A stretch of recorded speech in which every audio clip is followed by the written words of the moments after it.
Here's the instructional video for rolling the back, the wall version. Okay, now what we're going to do is the standing variation for our rolling the back technique. I can't tell you how excited I am to be able to create relief through rolling so every single person can be able to put this into their lives. So if you have a patient or a client or any of your students who can't do the floor version of the rolling the back technique, this is going to be the way that they're going to be able to implement this into their lives. So what we're going to have Jenna do is she's going to take the roller and she's going to put the roller against the wall long ways. So what you're going to have your clients do is that they're going to just put that roller against the wall, making sure the roller is straight up and down along the length of their whole spine, making sure that it's covering from the head all the way down to the pelvis. Now what has to happen next is that the feet actually have to be out away from the wall, almost a good 2 feet, because if they stand more straight up and down, what can happen as they're trying to do this is that the roller can slip out from behind their back and they feel very unstable as they start to roll, and then they can't get pressure against the roller. So again, we don't want them to use a significant muscle effort to dig into the roller. We just want them to soften and relax their body into the roller. So now that we have them in this comfortable position, unlike the floor version, it doesn't matter what they're doing with their hands. We really want the hands and the shoulder girdle to be as relaxed as possible and as soft as possible, because that will help us get a little bit deeper and put a little more pressure in through this back, because the trapezius and the latissimus isn't engaging quite so hard.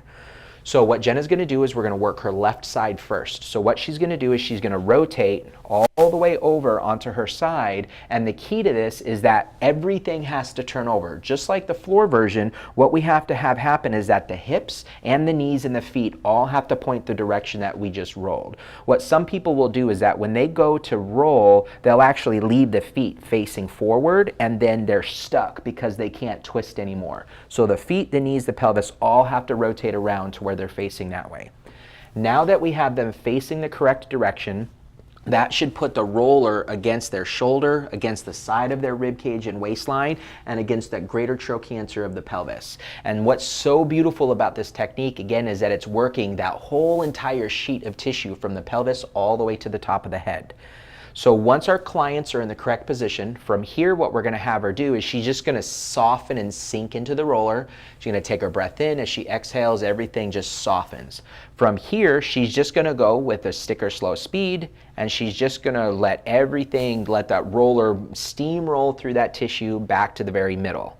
Once she gets to the middle, sometimes people have to adjust that roller because, again, for females, they have that waistline. And so for some guys who have a really broad shoulder girdle, it puts that roller at an angle as they're rolling through. So we just want to make sure that they're in a balanced place as we get ready to do the next one. So again, she can go faster to get into position, so she can just get over there, essentially. And then she leans into that roller nice and easy. She softens, and then stick or slow, she comes back to the middle.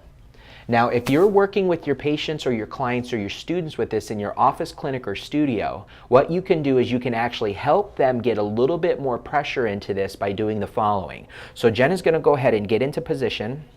She's going to roll over. So now what I'm going to do as the practitioner working with her is that I can just put my hands into her rib cage, and as she's rolling back to center, I can just put a little bit more pressure into that tissue, and that's going to help them get a little bit more pressure through that roller, through that back as we're working.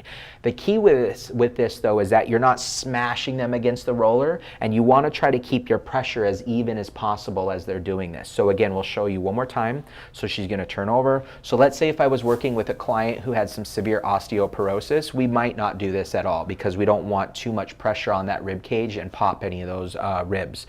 So again, we know that's not the case with Jenna, so nice and easy. As she gets ready, I'm going to put my hands just right at that costal arch. She's going to soften. As she starts working her way back to the center, I'm just going to put pressure into that tissue, and it really is going to have a very nice added impact to what you're doing.